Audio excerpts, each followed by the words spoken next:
Hey everybody, welcome to yet another inspiring episode of FoundersGyan.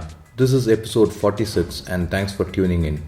Each week we bring you the inspiring story of a startup and its founder. This week we have Himanshu, one of the founders of Startify, featured on the show. Startify can be best described as a startup incubation platform, and the best part is that the founders are still in college. Their website is www.startify.in and they have already been acquired by Blue Box Media's co-founder Pavas Jain. So this wasn't a confirmed deal at the time of recording the interview. Anyway, sit back, relax and let's get started on this amazing interview. Do check out the show notes over at foundersgyan.com/EP46 for links to all that we discussed on the show. One final update, FoundersGyan is going to be featured very soon on a radio station. Details will be revealed soon on upcoming episodes as well as on our website and social media feeds. So stay tuned for that. Okay, let's get started now. Himanshu, welcome to the show. I'm super excited to meet you and be chatting with you today. Himanshu is the founder of Startify.in, a startup that helps young entrepreneurs develop their ideas into successful ventures. What's more, Himanshu is still a student studying at IIT Jodhpur, but wait, he's also heavily involved in the startup scene in his college, leading various initiatives. Himanshu, great to meet you and thanks a lot for taking time out of your busy schedule to share your knowledge, wisdom and time with our listeners. Thank you for agreeing to be on this show. Thank you so much. It is a pleasure to be with you and I hope this concept of podcast reaches a good way in India. Okay, thanks Himanshu. So let's talk a bit about your journey, Himanshu. Now, did I get everything right up until Startify.in? Of course, you're young, so I guess there isn't much of history here to cover, or is there? Okay, so I'll just share a small experience. So it was when I was of the age of 14. So I must be in the class 8 standard when I first started my entrepreneurial journey. So I started an online blog on which I had listed down all the computer repair problems which I used to solve. So from there, through the AdWords time, that was my first entrepreneurial journey to say. That was the time when I did not know what entrepreneurship meant. So it was all instinct and it was all interest which had done. So I think that's the history. And after that, after coming to college, so it was Startify and I've been involved in building the startup ecosystem in Jodhpur also and also in Guwahati, which is my hometown. So I've worked with the government there in Guwahati and yes, I love giving public talks. I've even given lectures to MBA students in NIFT, in IITs. So I think yes, so entrepreneurship is somewhere in my blood, I would say. So that is my history till now, I would say. Great. Himanshu, so let's talk a bit about that computer repair, that blog. Is it still active? Did you make any money out of it in the first place? Yeah, so firstly, I had done it on Blogspot. I did not know how to make a website or anything. So I just learned it on YouTube how to develop a blog. So I used to just place all my blogs there. And after a month or so, when I used to get visitors, I started this Google AdWords. First, I had mailed Google AdWords. They rejected because they said it was duplicate content. So that was my first failure, I would say. And next, I then contacted Amazon, through which I made a few thousands. And in class 8, thousands meant a lot for me. Okay, great, Himanshu, great. I think that's where you got your kind of first taste, as so to exactly. speak. Okay, so now let's talk about the origin of Startify. So explain to us a little bit in detail. For our listeners out there, Startify helps startups develop their ideas. We covered that already in the intro, but can you explain a little bit more how you do that, and also how did you come up with this idea? Okay, I'll first start off with how did I come up with the idea so that it's easier to explain the concept. So it was in my first year when I was in college. One of my friend was doing a startup on, it was like a Zomato for all the hostels and the PGs. So he had asked some help for me and he had asked me to just brainstorm on his idea. So that was the first time when I entered into this entrepreneurial field, I would say officially. So during that journey in the first month, we faced a lot of problems on how to start, what should be the procedure. And I think most of the entrepreneurs out there do face the same issues. So that was a time when we really faced a major problem and we thought that yes, this is one problem on which we can focus and we can really help the startup ecosystem here. So even before starting up, it was around 6 months of surveys and interviews with different people, with different students, different mentors, investors, and after that we came up with the concept of Startify. And the concept basically is what we do is we are targeting the tier 2 and the tier 3 cities where there are less mentors and investors to guide the startups, and we connect them online to experienced entrepreneurs. This is the basic concept on which we follow Startify, and there are other various features which surround this main core solution. Okay, excellent. Himanshu, I think this is a really big problem, and I think the listeners and you would be very interested to know that even FoundersGyan's origin was something very similar to Startify, because I was trying to start something on my own, and I realized that there wasn't much resources available. In fact, I had booked a domain name called, it's very funny, it's called startupcrane.com. Crane as in not the bird, but the engineering crane, something that lifts you up, So that was the very first domain that I actually booked, because I wanted to create some kind of a resource, or some kind of a site for, for startups to come kind of start from their idea to execution to the end of the to basically to startup. That was my original concept, but somehow I pivoted it, and whatever, I turned it into FoundersGyan, which is to give the knowledge. So I think there's a lot of, it's an interesting point. I thought you'd be interested to know the origin of FoundersGyan is very similar to origin of Startify. Nice. Okay, now let's talk about idea creation. So for our budding founders listening out there, can you also tell us how we can also come up with a good idea? Okay, so coming with a good idea. So as I mentioned, I generally give talks and take workshops. So the main point I like to focus here is the problem. Once you start understanding and observing the problems, you are done. You will come up with hundreds of problems every day, and the problem which you think is the most impactful is the one which you proceed ahead with. I'll just give you an example. Maybe all the ones who are listening, just close your eyes and just look around and count the number of red objects around you. All of a sudden, you'll just start seeing all red around you. So this is just one small example which says that if you start observing things, you'll start seeing those. So start observing the problems, you'll come up with millions of problems. And here I'll just continue one thing with the problems. I'll just give you a small example, two examples maybe. One is just suppose there is a pole in a footpath. So you'd say that is a problem. All the walkers have to go around the pole. So I should cut off that pole if that pole is making no sense there. But do you think people will pay to not go around that pole? It is not such an impactful idea. So pick up ideas which are impactful. So this is a major problem which the startups do these days, and even the startups which come on Startify do.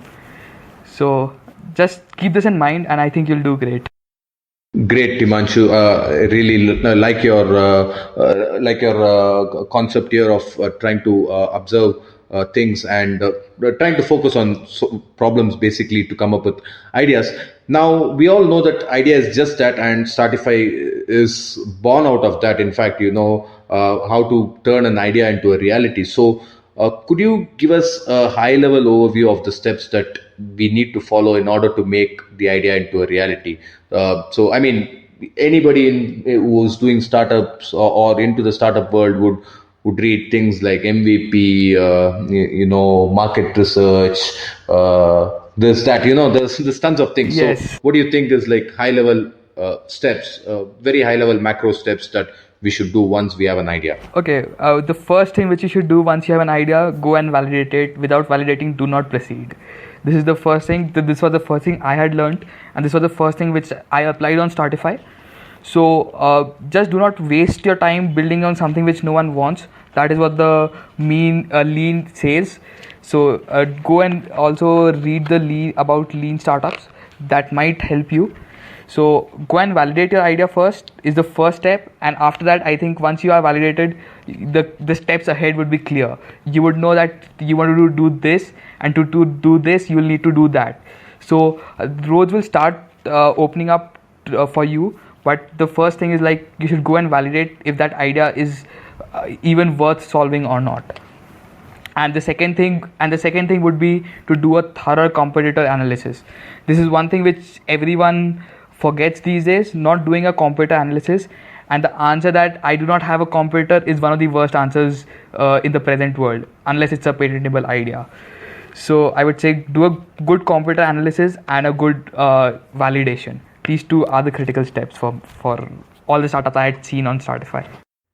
Okay, and what do we do with the competitor analysis? Do we understand how others are solving this? Do we better them? Do we stay? What is the output of competitor analysis? Yeah, so for competitor analysis, I'll just give you the example of Startify. So once we were building Startify, we were developing the entire website. So while developing, we had spent about 2 months in the entire development and deciding which things should to go where, which tab should have which thing. So after that, I had just found one link on a comment on an answer on Quora. It was called Beyblade.co. And after we had visited that website, that website had almost 80% similar to what Startify was already, what we wasted doing 2 months. So the competitor analysis can put you ahead in the race somewhere, and it can save you time. Another thing is it could give you more ideas on what mistakes they have made and you should not make. I think these are the 2 critical steps of competitor analysis. Right. Okay. And you could also stumble into, let's say, an interesting resource like FoundersGyan, which you did while doing your analysis, right? Yeah, exactly. So I did bang into FoundersGyan, and really this is like one resource platform which everyone should follow. And be it FoundersGyan, be it Your Story, be it entrepreneur.com, do follow all the online resources. This will really help you open your mind up. Okay, thanks Himanshu for the kind words. Now let's talk about a bit of a personal touch. Now we all hear about founders sacrificing their family time to make their ventures a success, but in your case, you're still a student, but you must be missing out on a lot of fun. True, I remember my very college true. days where we used to play computer games all day and all night, bunking classes and things. So is it true that there is a bit of a sacrifice, and how do you manage fun and startup work? Yes, there is. If you call that sacrifice, there is sacrifice when your roommates are going for a movie and you have a call scheduled, or you have something else in Startify to do. If you call that sacrifice, yes, that is sacrifice for me. But that was more of a passion. I preferred Startify over going to a movie. I generally do things which I want to do. Be it if I wanted to go for a movie, I would go for a movie, keeping Startify on the back end. But that was the time when I was really passionate and I wanted to make this into a successful venture. So I gave up everything else. But being in college, one big drawback was exams. So whenever we had an exam, it was like a 1 week break. Everything is on a halt. When you have customers calling up, you have and when it's a startup, you have to manage the entire part, be it public relations, be it HR, everything. So exam times were the most crucial ones, when you have to make sure the entire morale of the team doesn't go down. So yes, staying in college has its own pros and cons, I would say. Okay, great. And talking about being in college and running a startup, is it hard for you? Is it hard for you to convince people to take you guys seriously because you're still in college? How did you overcome that hurdle? Yes, initially, even if I say we had interest from UVCan Ventures, we had interest from a few foreign incubators and investors. But after listening that, oh, you're still in college, contact me after 2 years. Even a few of the good companies had asked us to come to Gurgaon and settle in their office. But after they used to know that we are still in college, they're like, contact us after 2 years. So this is a big drawback which we faced. But once you start getting the notability, and once you start having the good branding, I would say, then things start following up. And again, just as to add a small bit of good myth which is happening in India as of now, is like even for branding you need a very good monetary background, or you need investors. I think you must be also facing a lot of questions when you do the interviews. Right. Yeah, so for the investors, so I'll just give you a small example of what we did for branding. So we were based in Jodhpur. So being in Jodhpur was a drawback, as it is a city which is not so startup friendly. So we wanted to do branding, and we had about 5-10,000 in our budget to spend on branding. So for that, what we did was we partnered with a breakfast delivering company in Bangalore called Brekkie, and we did a deal of 60-40. Like it was a branding for them as well. So we decided on 50 startups in Bangalore, and we sent them free breakfast with a Startify poster on that. So this was one of our techniques of branding. It cost us hardly 2,000 rupees, but it was one of the best branding which we had till date, even compared to the ones on which we had spent about 30-40,000 rupees. Okay, great. So I think one of the key takeaways here is like be creative, right? I mean, the more creative you are, the more you can extend your money and reach more people with less money, right? Exactly. When you have the will, the way is always there. So be creative. The creativeness will come on its own if you have the will in it. Okay, great. Now let's talk about a daily ritual. Is there a morning or a daily ritual that you follow apart from going to classes, of course, since No. you're a student? Can you share it with myself and our listeners? It could be a personal thing like maybe meditation or working out or cycling, whatever, or maybe a professional one where you have to have some calls, etc. Yeah, so I think going to class is not a regular thing. So except for that, yes. So one thing which I make sure I do is after I wake up, I make a list of the things I need to complete in that day. And I think if you have heard of the 80-20 rule, so if you do the 20% of the work, the output is 80%. So if the 80-20 rule works, so the first thing I do is list down all the important work I have to do for that day, and while sleeping I'll just know that if I have completed those or not. I think this has been the biggest motivation to continue. Okay, excellent. Now let's talk a bit about co-founders. Do you have any co-founders? Yes, we are a total of the 3. Okay, and so can you talk a little bit about them, and also what advice do you have for people who are starting out with regards to co-founders? I mean, how important is it to have a co-founder, and what advice would you give them to get some good co-founders? Okay, so firstly, I was very lucky to have a roommate who made a very good co-founder, though that is not always true. So my roommate was an excellent coder, so that is where I got the developer from, and he almost single-handedly developed the entire website. So, and another... Right, could you maybe name him, please? Yeah, because so, if he listens to this, he should not get offended, you have not named him. Yeah, so he's Anshul Agarwal, and the other is Achyut Joshi. So Achyut is mostly handling the operations with me. He's more of the creative and the designing guy, and Anshul is the tech guy 24/7 onto his computer, and all the demands which we made, he made sure that it was done. So okay, and the third co-founder, how did you meet him? Like, I mean, one was your roommate. Yeah, the other one was like through a few references. He used to stay a few blocks away in my hostel itself. But through a few friends, I got to know that he is interested into this field, because we wanted someone who was passionate about startups. We did not look for anything else, but only for people who were passionate about startups. So that is where Achyut came into play. Okay, and what advice would you give for people with regards to co-founders? Do not always choose your friends as co-founders. They might not be the perfect people, and co-founders are the people because of whom your company will succeed or fail. Everything else you can pivot your idea, you can pivot your vision, but the co-founder team will always remain your co-founders. So pick them very carefully, but do not do that you do not start up because you do not have a co-founder, which is a very wrong attitude of the people. You don't have a tech guy, so you don't start up. Even if you don't have a tech guy, you can still start up having a few creative things, or just starting up with a WordPress website. If you like this show, do follow us on Facebook and Twitter. The link is www.facebook.com/FoundersGyan and twitter.com/FoundersGyan. Both these provide you daily tips and articles as well as resources to help and inspire your startup. There are multiple tips per day.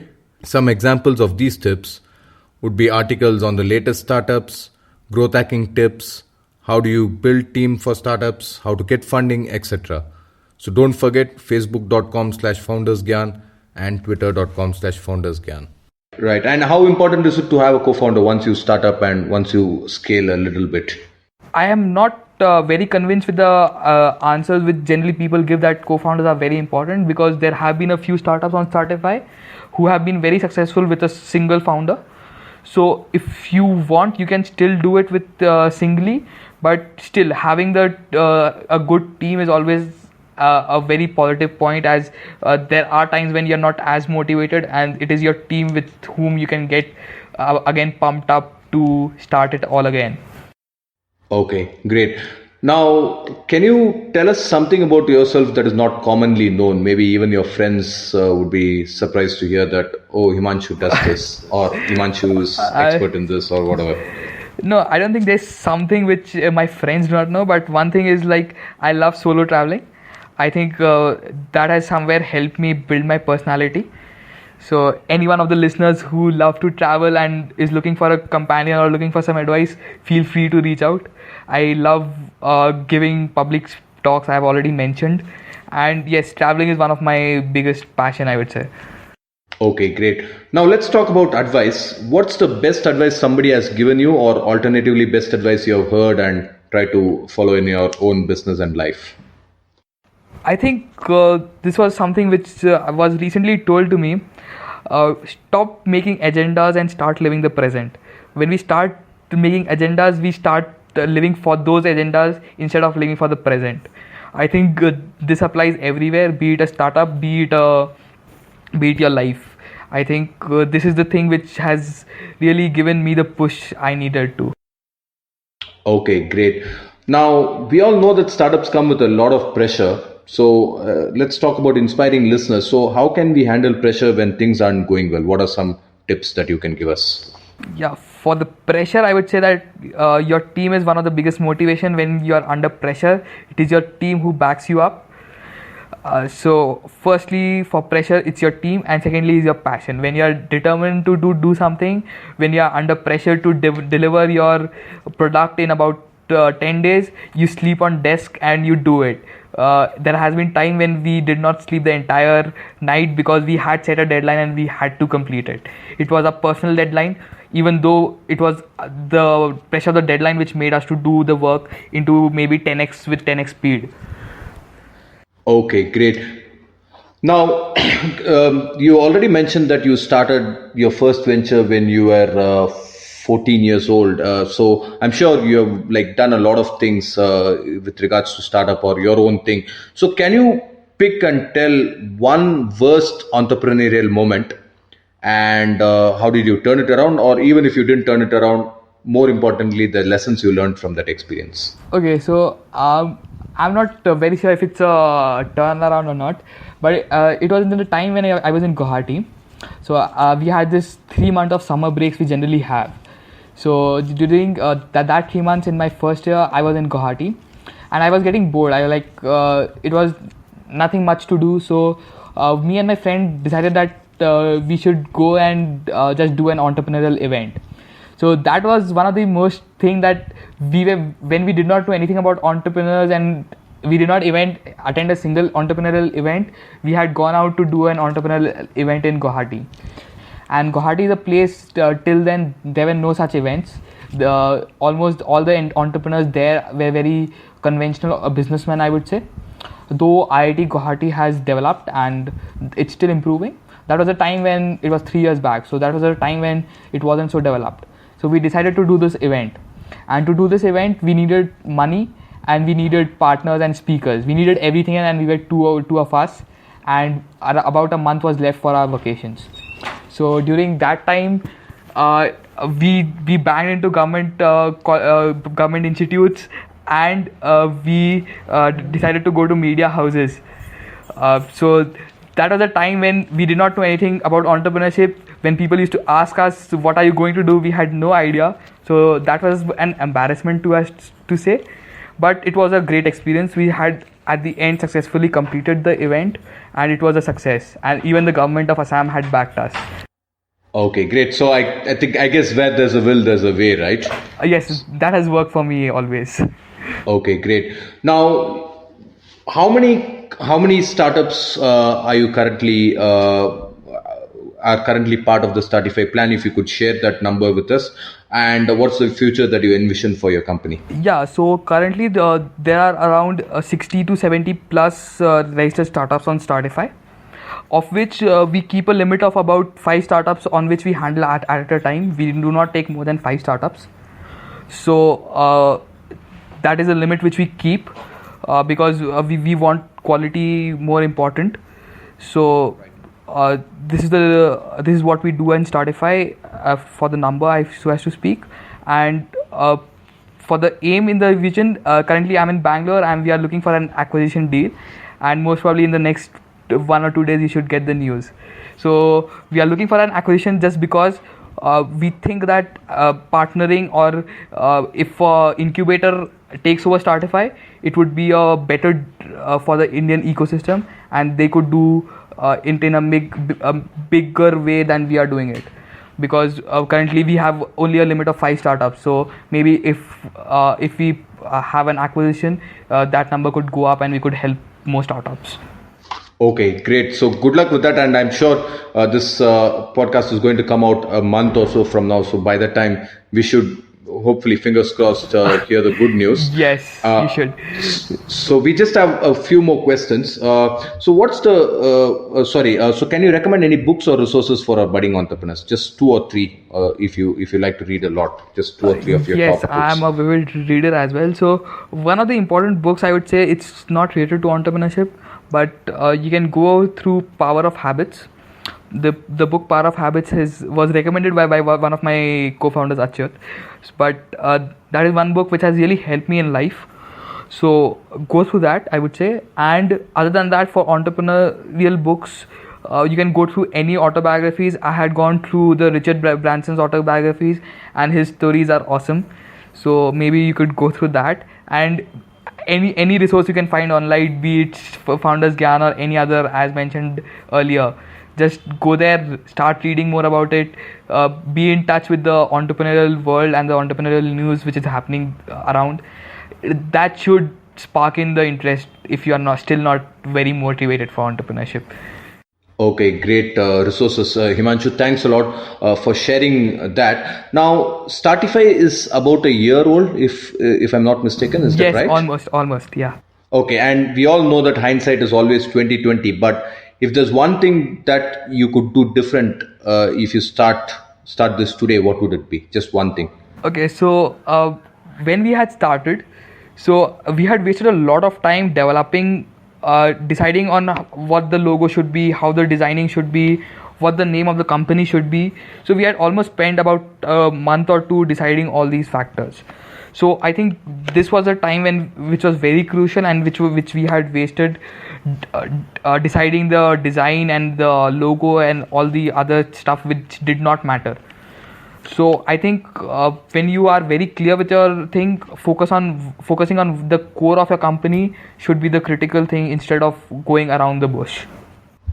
Okay, excellent advice, Himanshu. So even though you're very young, I think there's so much gyan that you have given us. So thanks so much for that. Unfortunately, we are coming to the end of our time and also the questions. So I just have one final question. But before that, how can our listeners get in touch with you? Obviously, they can go to your website, but personally, if they want to reach out to you, are you active on LinkedIn, Twitter, your Yes, blog? What's the best way to reach you? I am there on almost all the social media platforms, and you can even reach me through my blog, which is bit.ly/hsikaria. I think you can find all the link to Facebook, LinkedIn, Twitter there as well, and you can anytime mail me at himanshu.sikaria@gmail.com. Okay, great. I think we'll put all those on the show notes page because it's kind of difficult to type the correct thing, bit.ly/ it's kind of difficult. So we'll put that on the show notes, which our listeners can refer to get in touch with you. So I just have one final question, but before we go to that, I just want to take the time to acknowledge and thank you for sharing your knowledge to myself and our listeners. I'm also very grateful for the value you're adding into the world by means of your startup, and especially it's kind of interesting because this is a startup that helps other startups, so kind of doubling or 10x times the value you're adding. So really grateful and thankful for that. So with that, we'll move on to the final question. If there is one gyan, just one gyan that you could give our would-be founders, what would that be? I would say that stop just copying others, or I would say that do not get motivated seeing other startups. You should get motivated when you see the problem, observe the problem, and that is when the real passion comes up. Other than that, it's all, I would say, maybe addiction or just hypothetical passion. Okay, excellent advice, Himanshu. Thank you so much for your time, and it was a real pleasure chatting with you, and I wish you continued success in your venture. Thank you so much. Thank you so much. It was a pleasure. There you have it, folks, another inspiring startup and the story behind it. I hope you enjoyed it as much as we did in putting this show together. Do check out foundersgyan.com/EP46 for all the show notes, and while you are at it, do check out our archives for more interesting interviews. I'll see you all next week, virtually of course, as there's no way to see you. Till then, you know what the show is meant to do. I hope you got inspired and do take action on your own startup today. Thanks again for listening all the way through, and good luck on your startup adventure.